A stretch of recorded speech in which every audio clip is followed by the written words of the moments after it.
You're listening to Heroic Reflections, honoring the stories behind the service, hosted by Liam Steele. On this episode, Captain Michael Hennessey, United States Navy. Anytime I could talk to Marine, I'd always kid him, well, you guys work for the Navy, Yeah. you know? And he said, no, we use the Navy to get us to the battlefield. It's funny, that's how my brother-in-law said the same thing. Yeah, yeah. Would drive him on the subs and then the SEALs would, or whatever, would jump out. Oh, sure. Yeah. Yeah, Marines, I always had a lot of respect for the Marines. Yeah. A lot of my friends, in the college, I was in the ROTC program. Okay. That's how I got involved in the Navy. And I had a choice, either stay in the Navy or in my junior year, Yeah. skip over to the Marines. And I thought the Navy was better. I could see the world better. Yeah. Isn't that what they say? Yeah. In the Navy, you Travel. see the world. Yeah. So what, so that was it more for that mobility to be able to get to My different places? dad was in the Navy. Okay. He was in World War II. Mhm. And I always had a preference to the Navy. Army-Navy game, I wrote for the Navy, you know? Yeah, yeah. So that just kind of Yeah. carried with me Absolutely. through the years, yeah. So like, could we just start off like, how or never mind, you already said you joined because your dad was in the Navy, but did you go to basic training or? No, I took the easy way out. Okay. Yeah, if I had to go to basic training, I don't think I would have held up very well. At Holy Cross, I was in the ROTC program. And I'm not sure why I joined the ROTC, although they had a Navy and an Air Force. And that was in the early 60s. Vietnam hadn't started, but there was movements in that direction.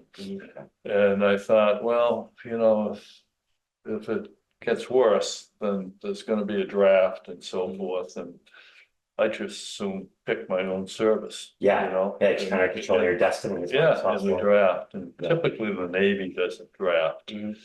Although I think they did late in Vietnam. But the Army does. And my preference was in the Navy. So I said, I'm gonna join the ROTC program. And I was a contract student, which means wasn't on they had two programs back then, contract and regular. Regular had a scholarship. Contract was non-scholarship, but the requirement was this. It was 2 years. And I thought to myself, well, I can do 2 years standing on my head. Yeah. You know? It's like post-graduation, you only like 2-year commitment? That's Is correct. that it? Okay. That's right. Okay. Yes. And whereas the regulars, and that was 4 year. Okay. At the time, 4 year during Vietnam. It increased to 5 years. But as it turned out, I was planning on spending 2 years in and then getting out. Yeah. I loved it. I was 2 years at sea, Newport. They were looking, and I was a reservist. Okay. One not in a regular, but not a regular one. And they were looking for people to extend. Yes. I really enjoyed what I was doing. I extended. Went out to California, San Diego. Oh, you're down in Coronado or Point Loma or whatever? Point Loma. Okay. Okay. Point Loma, yeah. Coronado, that was more the air, Okay. Navy air Okay. in Coronado. That's a beautiful place to be though. Yeah, my wife and I lived there for a year after college. When we left here and drove across country and lived out in San Diego for a year and loved it. Yeah. We didn't want to come back. I was born and raised in Brooklyn. Okay. And went to school locally.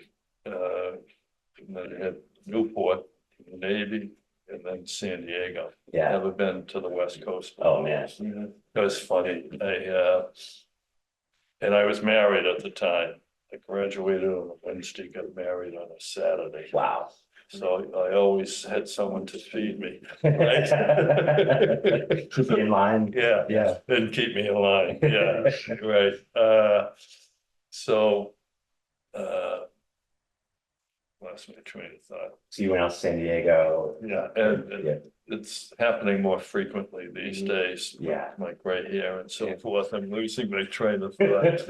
And went out to San Diego, and I loved it up there.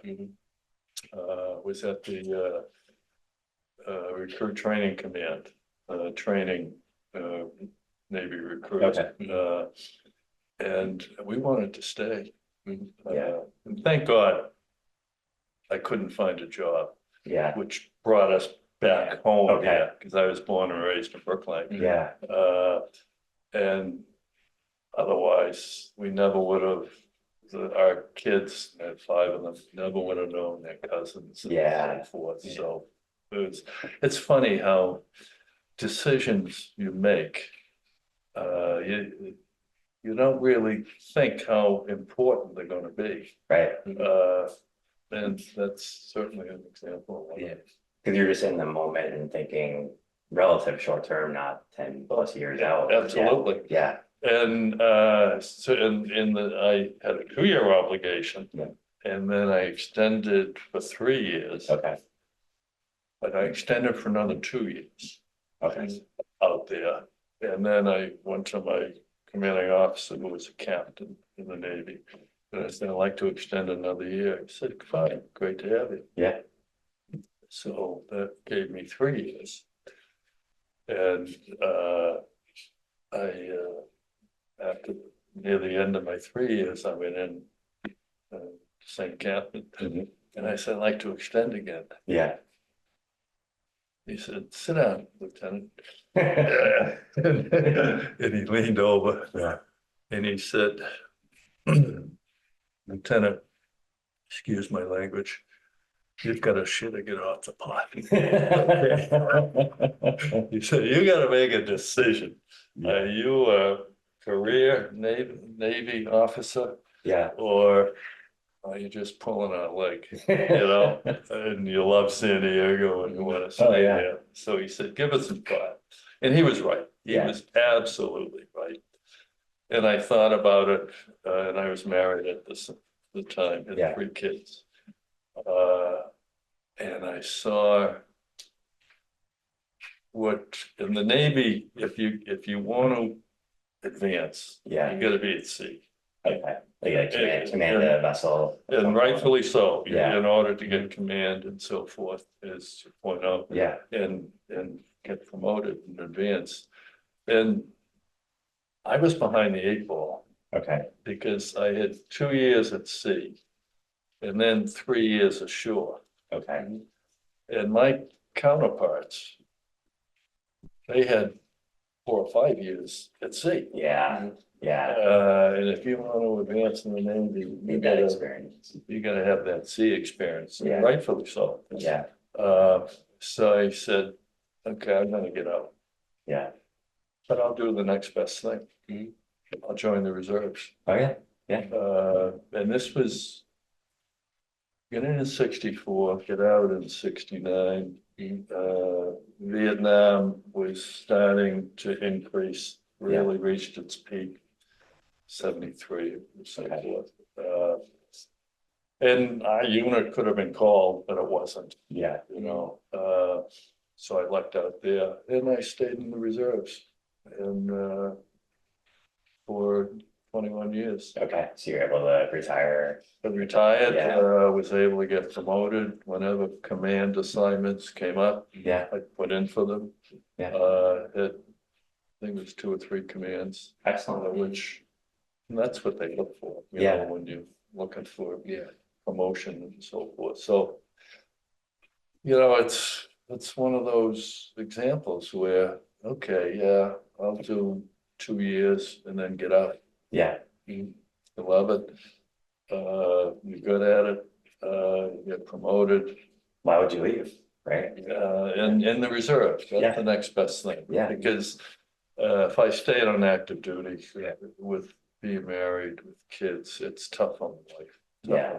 If you're gone 9 They're months. gone. I mean, just in the Yeah. 2 years I was in active duty, we had one child at that point. I was gone 50% of the time. Yeah. You know, let's see. Were you, what was your role, or what was your, like, what were you commissioned to do? Yeah. I was commissioned as an ensign, Okay. which is the Navy. Navy's different from the other services. It's interesting. The Navy and the Coast Guard are the same. Air Force, Army, and Marines. They're the same. Yeah. For the most part. Yeah. Marines, a little bit different, but not significantly. And I always knew the officer, what the grades, the officer grades, even though the other service was a difference, I got to know. Yeah. But on the enlisted side, I didn't know. Yeah. I knew the Navy, Yeah. and I knew the Coast Guard because Yeah. they were the same. Yeah. But I had no idea Yeah. what the Army, Air Force, and Marine Corps were. What kind of boat were you on? I was on an oiler, Okay.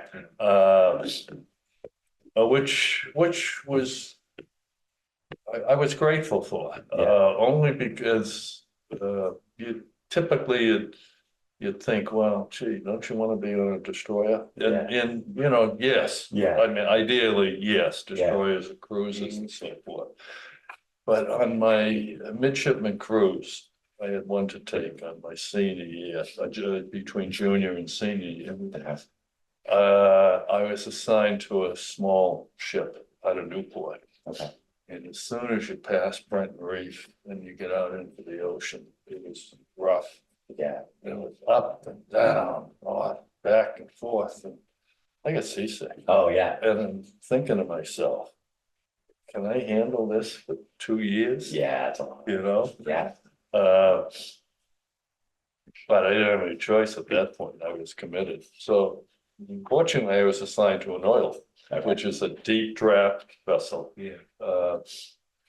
Like a cruiser. Yeah. I mean, not a cruiser, a carrier. Okay. It's a deep draft vessel, which means most of you is in the water. And so you don't get that, you get some of it, but it's much less, you know, the rolls and so forth and the up and down. And I just see destroyers coming behind us for fuel, and you have to refuel, and they're bouncing up and down and going this way and that way. So I did that for 2 years at sea, and then I was ashore. Yeah. For, Was your ship like deployed anywhere? oh yeah, it was let's see, 64. I was on the East Coast. I was on in Newport. In Rhode Island. In Rhode Island, yes, Newport, Rhode Island. And we would service the Atlantic Ocean, obviously, the Caribbean or Caribbean. That's good. Yeah. Whatever you want to, Yeah. however you want to pronounce it. And the Mediterranean. Okay. And obviously, it's nice going down the Caribbean. Yeah. You know? Yeah, get a little bit of But as I say, for those 2 years, we were gone most of the time, and I picked the ship up in the Mediterranean, it was Naples. In Naples, Italy. So they had to fly you to Italy and then pick it up. Matter of fact, I'm an ensign. Yeah. This is my first assignment. You know, you really want to make an impression. I missed the flight from Boston to we were just married at the time. Yeah. So I kind of stayed too long with my wife. Yeah. You know, and missed the flight from Boston to New Jersey. And it was the New Jersey flight that I missed. I thought I'd have plenty of time, and I didn't. So I stayed in New Jersey for another 2 or 3 days, and then flew to Spain, Okay. from Spain to Naples and pick the ship up. Oh, I thought I'd be in trouble. yeah. They had no idea. Oh, You yeah. know? Yeah, that's So good. everything worked out fine. Yeah. Was that your first time traveling abroad when you? Yes, Okay. yeah. I had been not a lot of travel in the United States, but Yeah. never abroad. Okay. So that was my first time. Yeah. So after you got to Naples, did you bring the ship to the US or what did you do with the ship? No, I didn't bring it anywhere. I was an ensign. All right. I was the captain that brings the ship, and I wasn't a captain at that point. We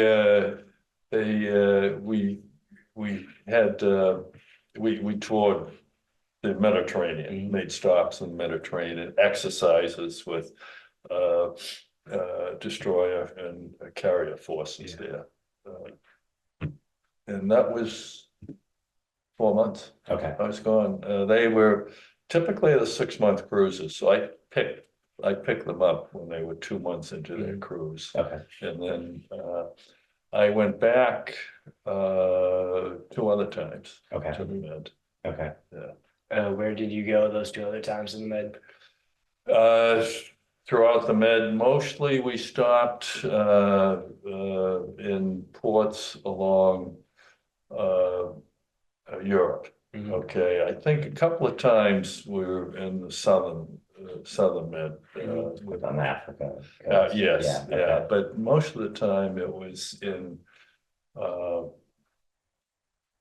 Europe, Greece, Turkey, and so forth. And never landed. We were close to Israel, Yeah. but never I know. landed there. Yeah. Did you collect any memorabilia or souvenirs? Like my grandfather, who was in the Navy, he had built like currency from all the different countries he went to. I did make it a point to collect currency. If you asked me to show it to you today, I don't think I'd be able to. That was 60 years ago. Yeah. You know, Yeah. almost 60 years. Yeah. I don't think you were around then. No, not yet. Yeah. I feel like I'm getting there though. Yeah. How did you stay in touch with your family?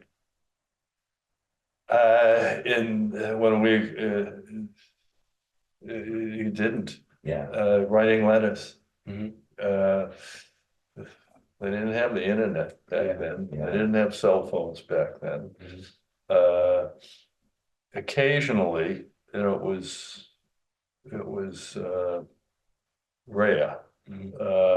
But you'd be able to set up a time where your radio room could make contact with, and I'm not sure what the name is, but Yeah.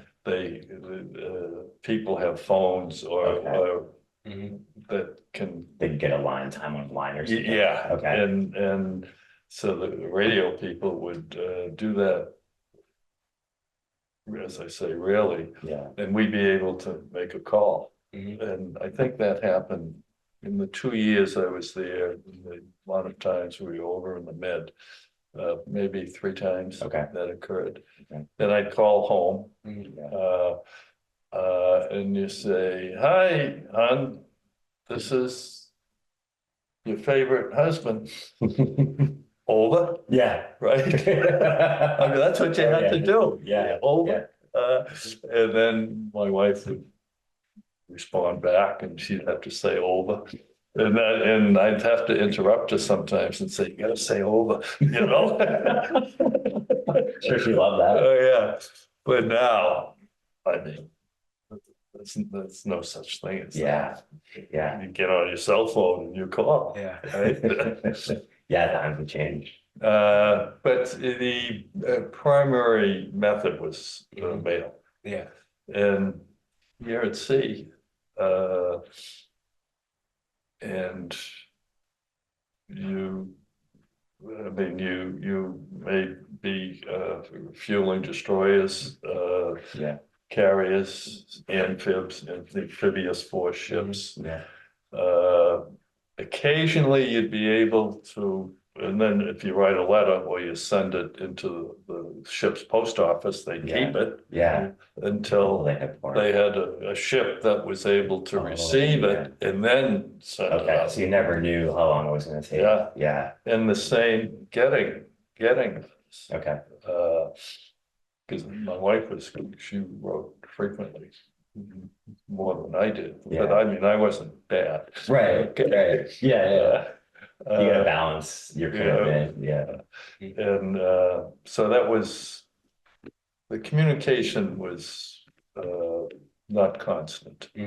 Because you're at sea, you know, and you just don't have the flexibility to do that. What was a typical day like for you? Because I know my brother-in-law that was in the South, they ran an 18-hour day from a time standpoint. So they did like He was on the 6-hour shifts. Yeah. Yeah, we had 4-hour shifts. Okay.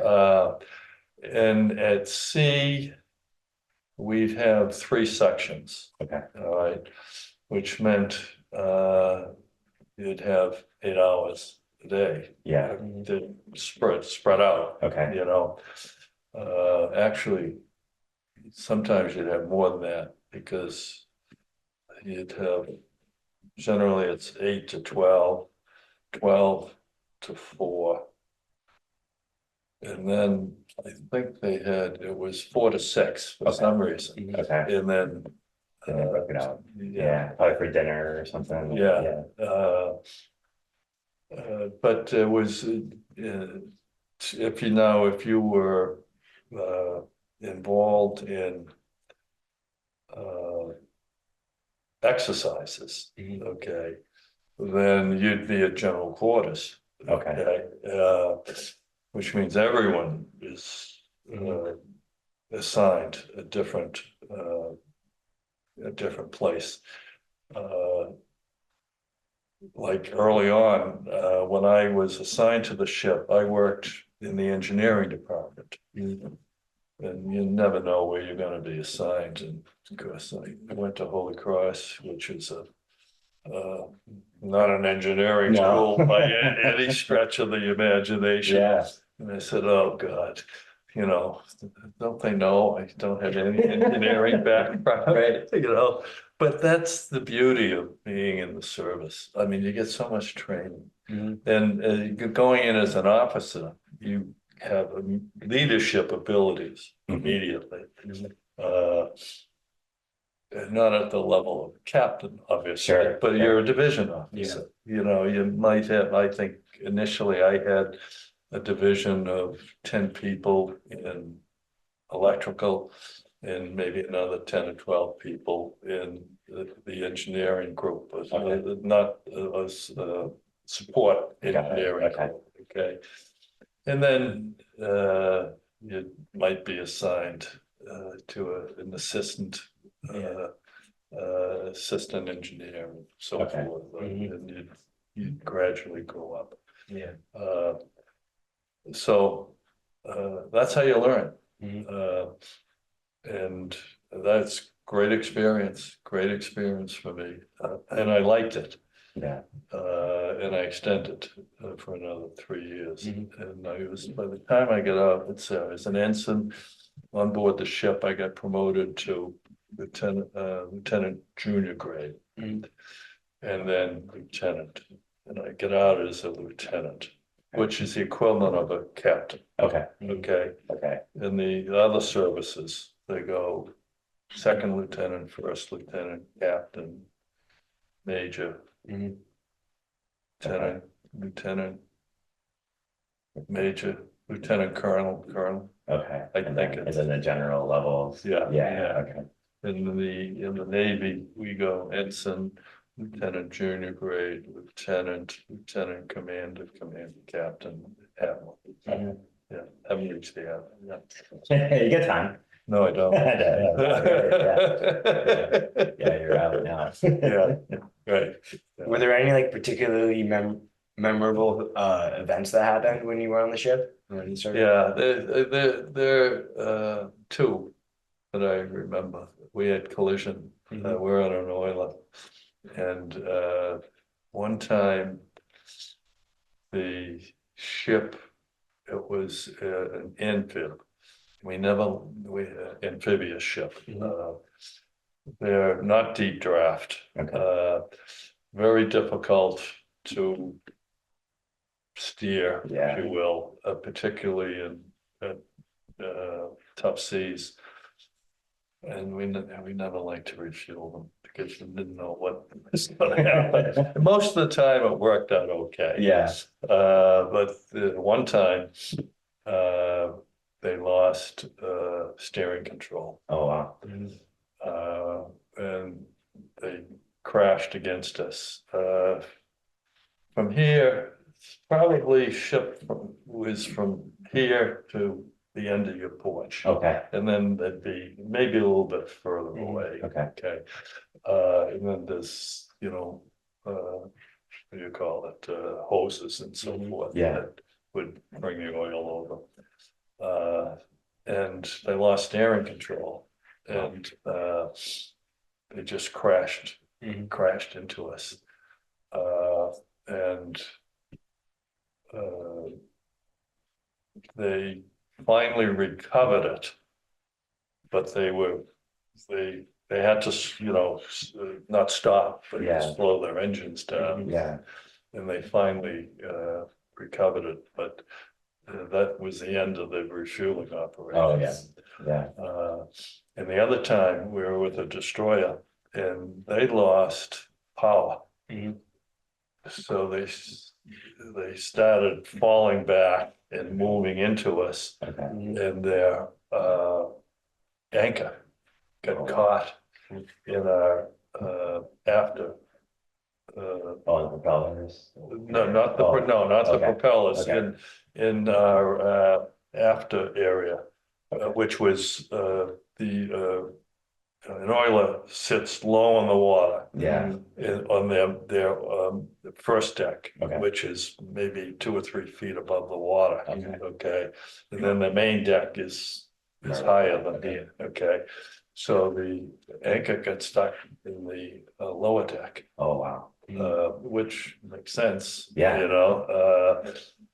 Because they lost power and they're moving back, and they had to let the anchor out, To keep moving. Yeah. and that took a while, and they regained power, so they could keep up with us, and we slowed down. Mhm. Oilers don't go fast Yeah. anyway. Yeah. Okay, I think our maximum speed is probably 22, 23 knots. Okay.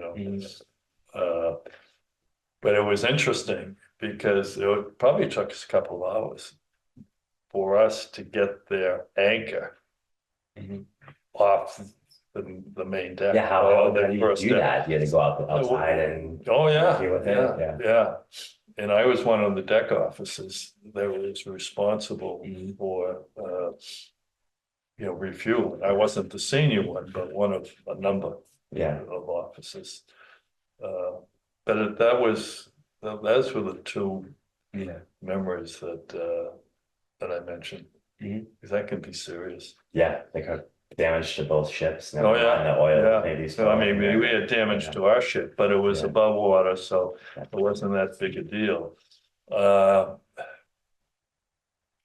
And I think they were able to keep their anchor, but it was tough trying to get their anchor Yeah. off our deck, and back into the ocean. Yeah, this isn't just like an anchor on a 25-foot, like. No, Right, it's it's no, very- it's a big one. It's a heavy one. Yeah, even though they were, well, that was a amphib, and then but that might have been the destroyer. I'm not sure, but Yeah, there were two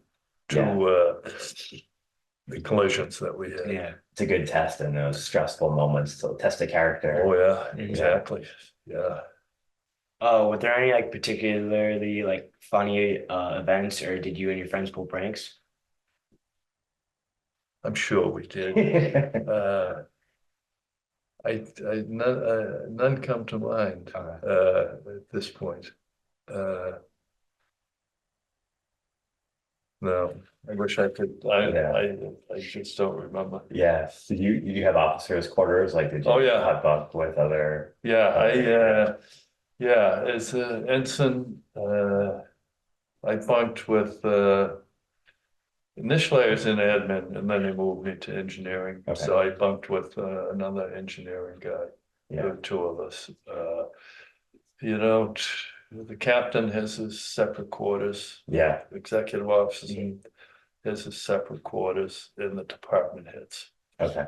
And I was far from a captain and pretty distant from the department heads as well. Yeah. And I reported to them. Yeah. So no, I never had a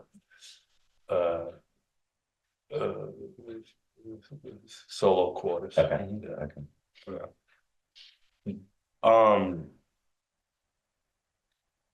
Do you have any advice for someone thinking about joining the military? I would completely support it 100%. When I joined, it was in 64. And I had a 2-year obligation, as I had indicated. And I was, as I mentioned, I was just going to put my 2 years in and leave. Yeah. But I really enjoyed it. It initially, from the get-go, you have leadership responsibilities. You may have leadership responsibilities in the ROTC program. Yeah. Okay, but it's not like you. It's not fake. Yeah. But it's like a safe zone. Oh, it's Not a very safe zone. Yeah. But, you know, you, for example, as an officer, you have some officers reporting to you. Initially, you probably won't, but you'll have a number of enlisted officers, and many of them are new and very senior. So what I learned quickly was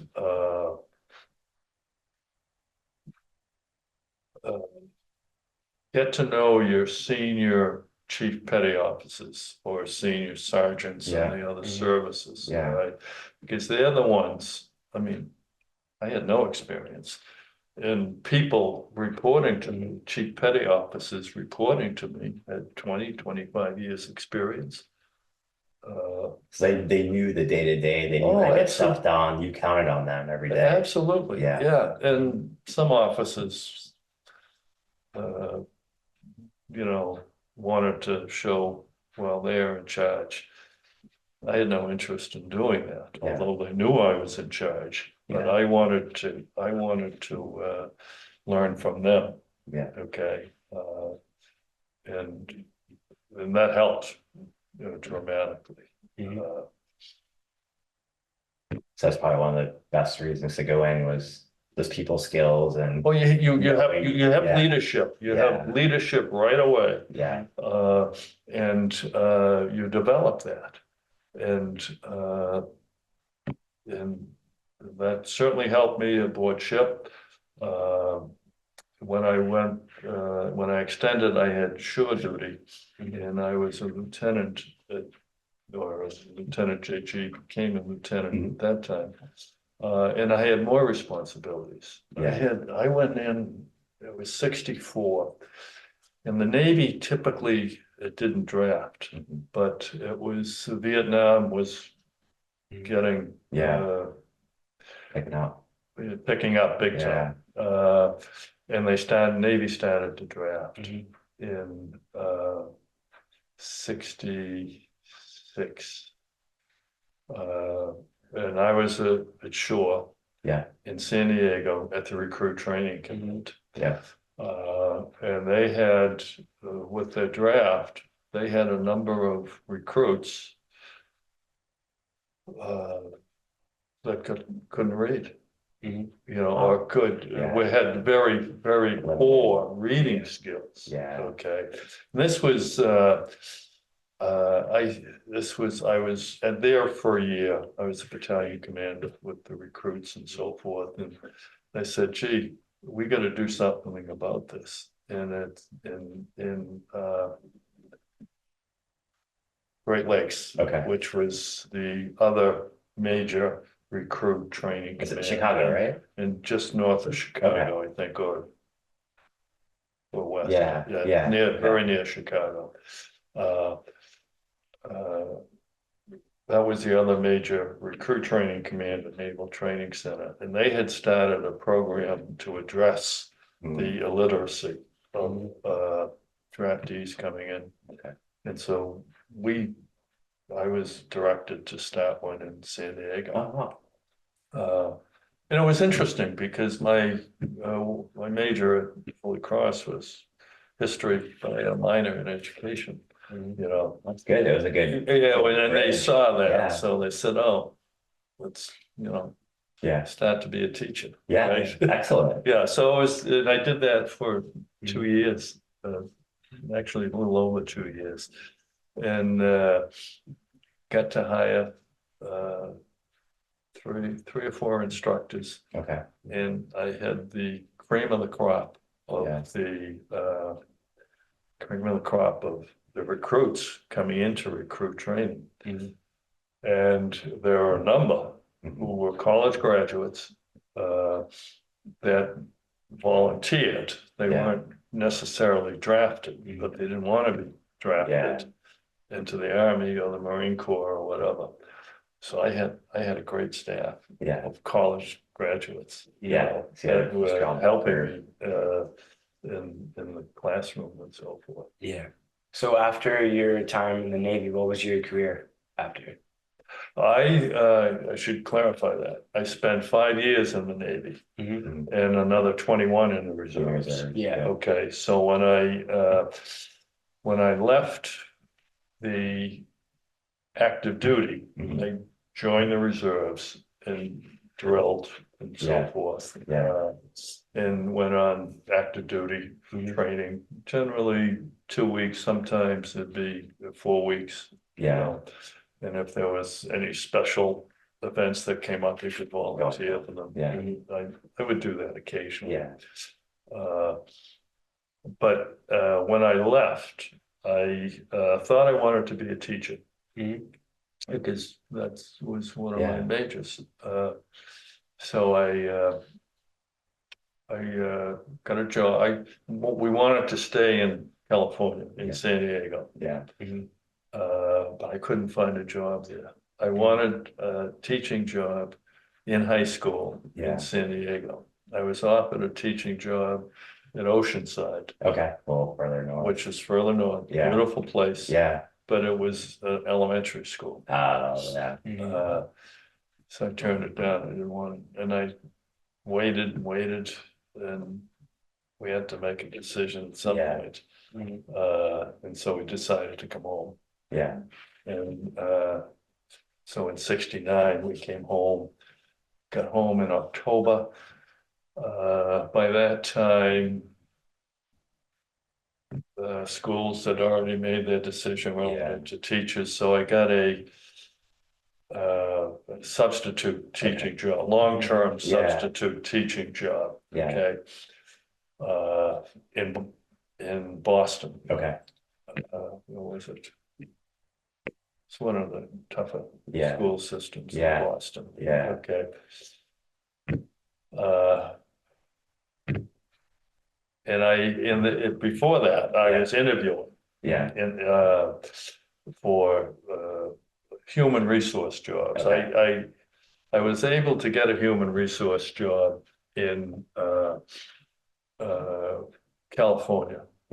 But I said, no, I want a teaching job. I didn't take it. Okay. So when I came back, I interviewed for a human resource job, recruiting, or wage and salary, stuff like that. You know, and I was offered a job and I turned it down. And I said, you know, I really prefer to teach. And they understood. A guy who hired me was in the Navy. So we had a connection.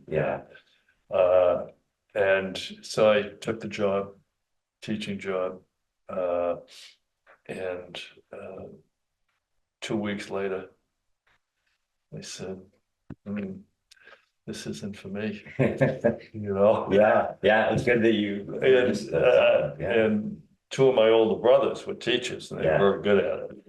One of them particularly, it was he became principal and Yeah. it was outstanding, but it Yeah. wasn't, Wasn't your it thing. wasn't for me. It Yeah. wasn't my Mhm. thing. So I said, what am I gonna do? Yeah. So I went back to the guy who offered me Yeah. the job. Yeah. And I said, Don, is that job still open? Yeah. He said, yes, it is. Come on, Yeah. come on down. Yeah. 26 years later, I Wow. left, Yeah. you know, different jobs. Yeah. Yeah. And as a matter of fact, Yeah. in that 26-year period, there were 4 different companies I Okay. worked for Yeah. without changing Yeah. Yeah. my address or, Oh, that's good. you know, they That's were nice. through acquisition Yeah. and so forth, you Yeah. know. Yeah. So that worked out well. And it Excellent. was in primarily in human resources. But then there was a division. This is in Wilmington. Okay. Locally. And there was a division in Wilmington that we were in the typesetting business. Okay. We made typesetting machines. Okay.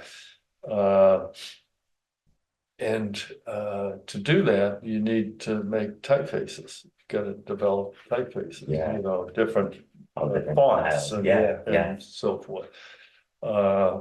And I was supporting that group in human resources. Yeah.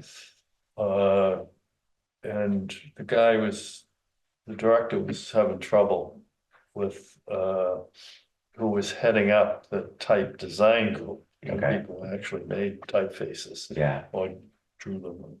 Yeah. Yeah. Or they Uh, machined them. yeah. And he said, would you be interested? And I said, sure. Yeah. Yeah, I'd be interested. Yeah. And I was working in compensation at that time, which was nice. Yeah. And my boss in compensation advised against it. Yeah. Okay. But I took it. Yeah. And years later, I actually went back and worked again in Oh, you did? Okay. compensation. Yeah. Yeah. So, and we always had a good relationship. Yeah. Uh, Good to try something new and get the and experience. yeah, but Yeah. it was odd because I wasn't an artist. I couldn't draw my way out of it. And these were people who were designing typefaces, but that wasn't the issue. Yeah. The issue was they weren't getting enough typefaces out. Oh, okay. Okay, they Yeah. needed someone to manage them Crank it. and schedule Yeah. things like that. And with my experience in the service, That was perfect. Yeah. you know, so you know, and I stayed in the service, Yeah. in the reserves, but you asked the question, and it's odd. I was just gonna spend 2 weeks, 2 years in and get out, but I Yeah. stayed in, got more management responsibilities, and it blossomed That's awesome. into a secondary career. That's So great. I would highly recommend the service. Mhm. I recommend the Navy. Yeah. A lot of friends in the Marine Corps, Yeah. first in, last out, you Yeah. know, with the Marine Corps.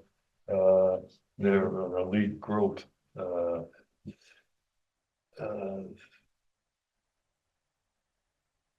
Navy is, Navy, I like the Navy. Yeah. I think I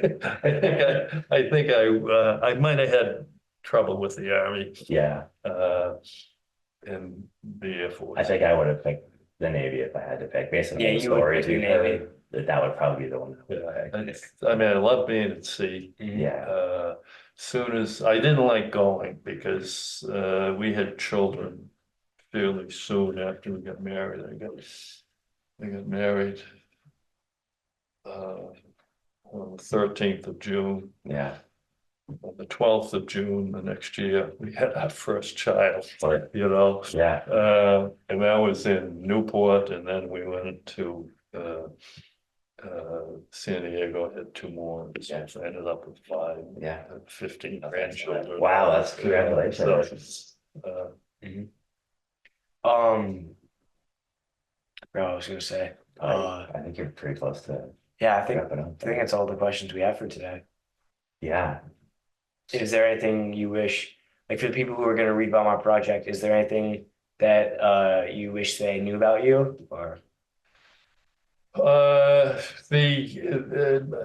My experience in the service Mhm. and particularly the Navy, that's the only Yeah. thing I can refer to. Yeah.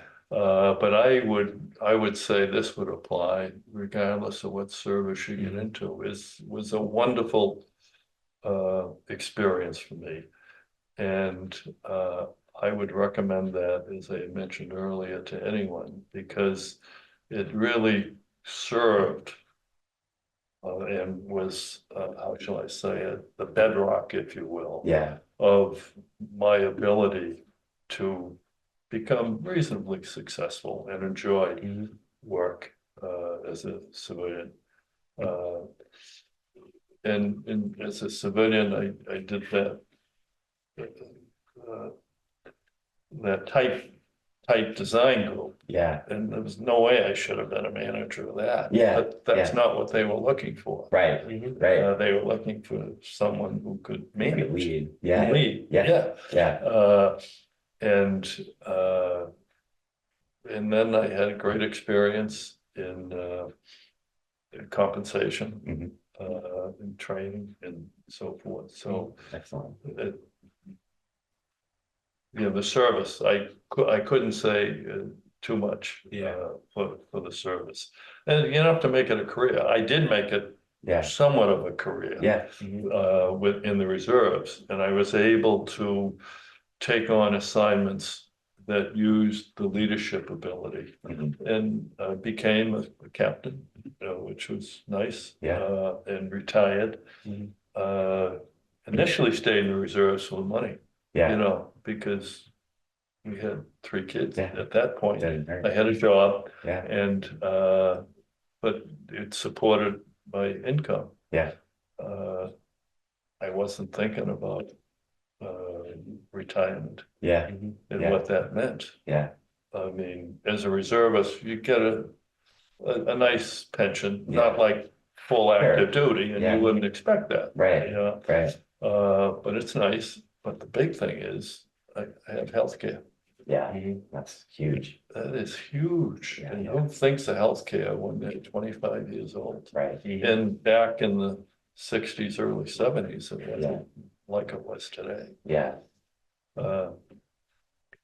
I've been very grateful for my service experience. Yeah, it's great. Thank you for your time. Yeah, thanks for doing this. This was awesome. Oh, This is one of the best interviews, I think. Yeah, definitely. Liam's been able to do. you did save the best for me. So what's the project about now? What are you gonna do with this? So I'm gonna make a video with clips from the interviews, and then I'm gonna make a historical book with a picture of the veterans and questions and answers from the interviews. Then also make a poster of the veterans to put up in the library probably. That's great. Yeah. And well, you said you had a lot of family members that were veterans and wanted to, I mean, you're right about that. I mean, particularly World War II. I'm not sure We just I think missed out. Well, I think the last person may have passed away. That was in World War II. Yeah, on Thursday we just interviewed a Korean War guy. It was really hard for him. Roy Walters. Yeah. I know. The name is familiar. Okay, they live on Hickory. Did he serve over in Korea? He did. He was. He was there right as the armistice was getting signed. That's people my dad served in World War II in the Navy. But he was aboard ship, but he was a doctor. And not really involved in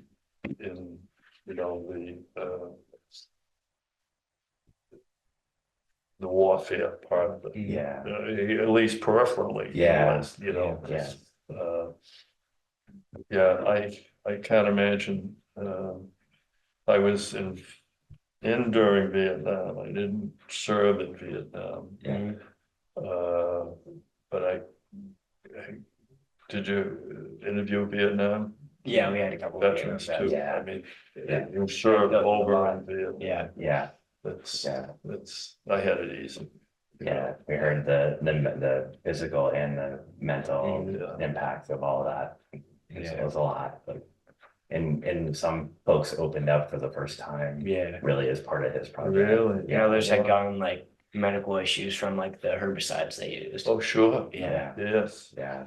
Yeah, the service finally got smart, Mhm. and now they're not questioning Yeah. any herbicide related issues. Yeah.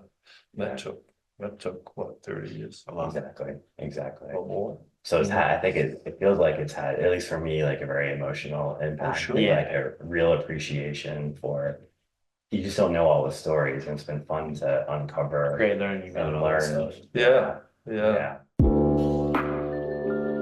Thank you for listening to this edition of Heroic Reflections, honoring the stories behind the service, hosted by Liam Steele.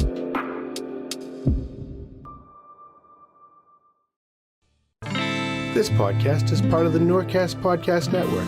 Check out more podcasts at podomatic.com/NORCAM.